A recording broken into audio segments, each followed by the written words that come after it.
Welcome to this week's edition of Taiwan Outlook. I'm your host, Chi-Chen Lo. The media in Taiwan have been criticized for being too sensational. But as a matter of fact, they are also very serious news people and newspapers in Taiwan. And our guest today is the publisher of the China Post, Mr. Jack Huang. Mr. Huang, welcome to our program. Thank you. A very pleasure. As we know that the China Post has been here for almost 50 years. And how do you see the media industry in Taiwan in the past 5 decades?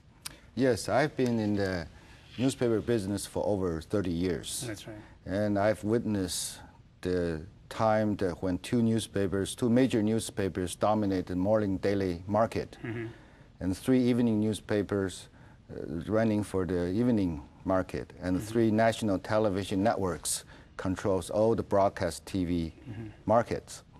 And since the lift of the newspaper ban in the year of 1988, the market has changed significantly. That's right. New newspapers joined competition. There are now 5 major newspapers competing for the morning market, and only one evening newspaper left for the smaller evening market. And dozens of cable channels plus 2 new networks, terrestrial TV, are competing for the viewing time of the public. That's right. And during the same time, however, the growth rate of the viewing and reading people cannot catch up with the increasing number of news media. That's right. And worse yet, and we have seen a relatively flat growth rate in the total advertising market, which means the major income resources for many media, especially the broadcast sector. So in conclusion, with more players in a flat market, I believed the media in Taiwan are facing the toughest competition ever. But as you say that there are more players, more newspapers, no TV stations in the market, but there are fewer and fewer readers in the market as well. How can you survive in such a very competitive environment?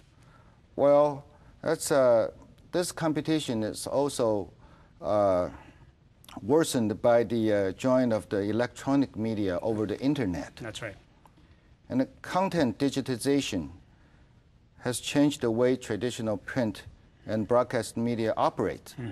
They used to operate in a one-way communication mode, which means I write, you read. That's right. Or I speak, you listen. But now the traditional media business model is to collect and sell information along with selling advertising and hopefully for a market, hopefully for a profit. In a cyber world, where two-way communication is its strength, the new rule of the game is everyone writes for everyone to read, and everyone speaks for everyone to listen. And publishers and station owners are becoming content providers. And they're competing for readers and the viewers with thousands of websites, blogs, and now the wireless mobile. Professional journalism is disappearing and giving way to the popular term of citizen journalism. That's right. Yes. And the problem is that most people consider information obtained over the internet is free and are willing to pay any charge for it. That's right. That explains why most news organizations operating websites, in addition to their original media, and very few have been able to collect a significant amount of revenue. But so you said that the website has become a very important platform for news provision. And how do you balance the two? In other words, if you want to provide news service in the website, your advertisement in the traditional newspaper will be diminishing. So how can you balance the two different platforms? Well, it's a very difficult situation. If we look at the total ad expenditure, they are growing year after year. However, 95% of the revenue goes to the top 10 portals or other popular sites. And that leaves the a very, very small amount for news site. So they don't justify the switch over. But would that be platform. Would that be possible that in the end the traditional newspaper would disappear, and then the only thing we get is from the web page? Well, that's a very interesting question to ask, because even our operators, the newspapers and the magazine owners, doesn't have the answer. They now have three choices. The first one is stay with the old print. And the second choice is switch to online. And third choice is to go both online and offline. Yeah, just saying. But we're still in the middle of a transition. And none of the three alternatives proved effective. But in addition to the competition among the print news, there's also competition between the TV news and also traditional print news. What are the niches or competitive advantage of the traditional print press? Traditional print press. Yeah. Well, if we take the music industry, for example, since the downloadable MP3 format becomes available, no kids is buying music CDs anymore. That's right. And the music companies have tried very hard to stop illegal downloads, that they even send kids to court for piracy. That's right. And after some time, people are getting more used to the idea of paying for downloads. And the music companies, after a long dark age, are now see some lights over the horizon.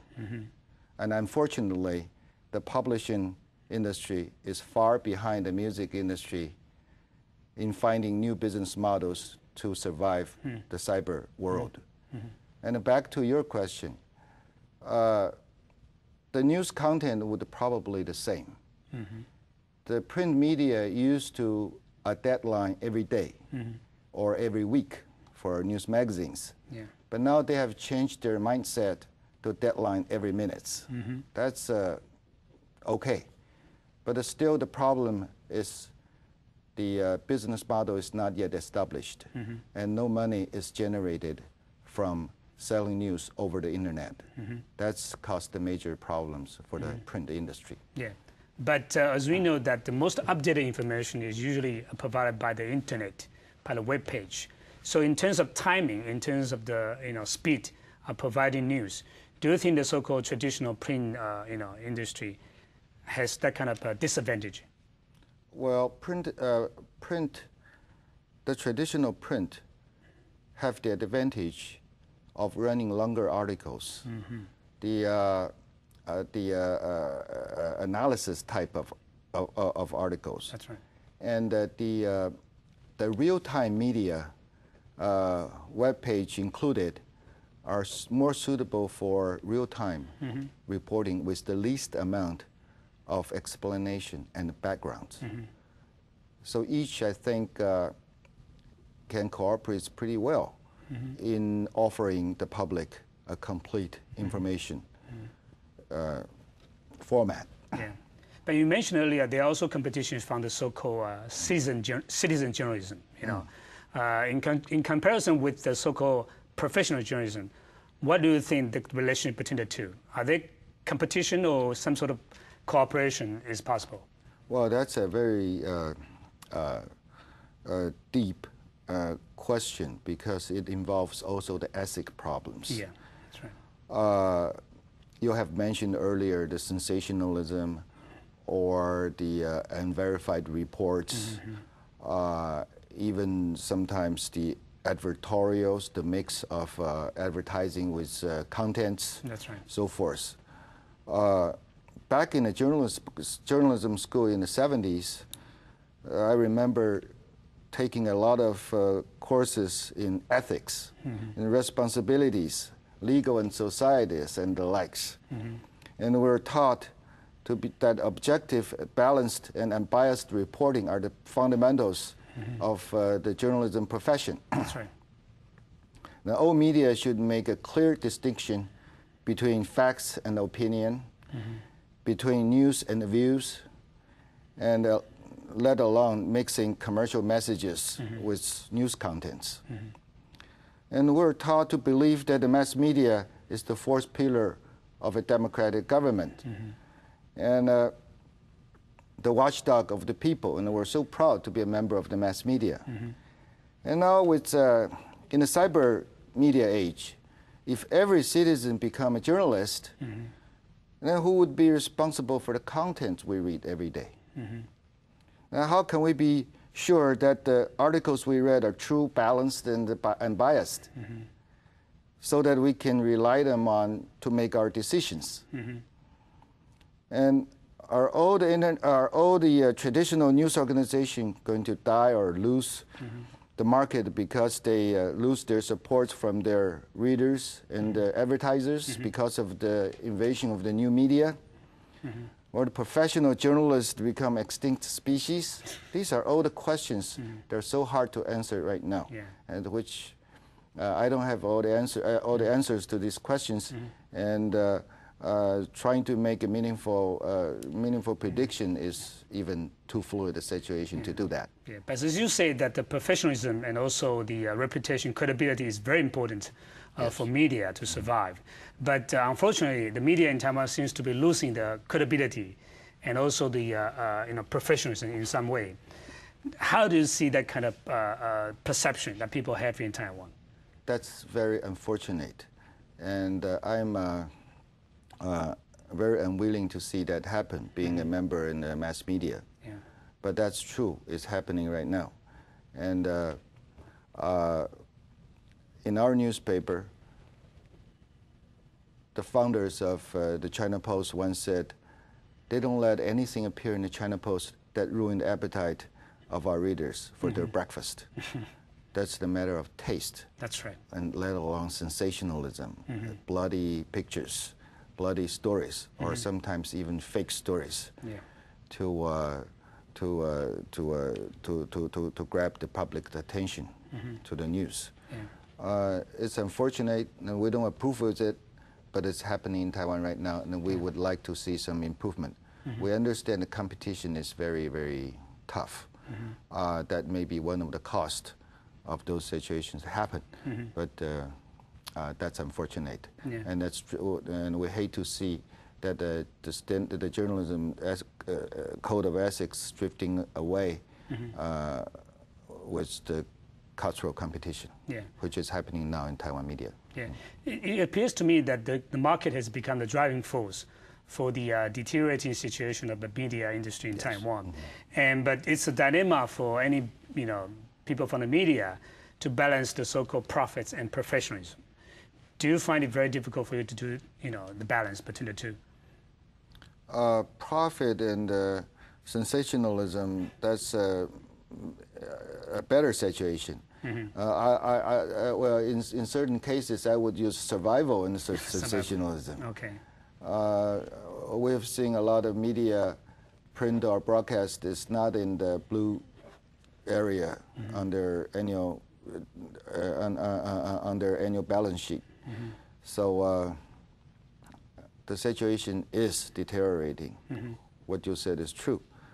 And maybe through the competition, the market will reorganize, and the invisible hand will take control, bring down the excessive number of media in the market. The situation may correct itself, but we don't know that. But before the lifting of the martial law in 1987 and the lifting of the newspaper ban in 1988, the government controlled the media in many ways. But now it's up to the market to decide the survival of the newspaper and so on. But the thing is, the sensationalization and also this kind of unprofessionalism seems to be criticized by the society in general. So people are asking for self-discipline. Do you think that the media industry in Taiwan have this kind of self-discipline? Self-discipline is something that needs to be taught in school, need to be exercised in news organization, and the head of the news department should insist on certain standards, and all of the sectors must work together to achieve that. Take objectivity for example. It's very easy to say I want to be objective. Then, if I can really be objective, The objective itself is subjective. We've been discussing that over the school, over the journalism education, and is continued to be argued. However, you must have the determination that you want to stick to the ethics of journalism in order to justify journalism to be a profession. Otherwise, if everybody just claim they're journalists and they start reporting, and a lot of perils could happen, and a lot of damage could do to the viewers, maybe to a larger scale, the society. Yeah, but as you said, that ethics or professionalism should be taught in school. Education is very important, but when they go into the market, things go wrong. So when we come back, we'll talk about what went wrong in the market of Taiwan's newspaper and mass media in general. Yes. And let's take a short break. We'll be back in a few moments.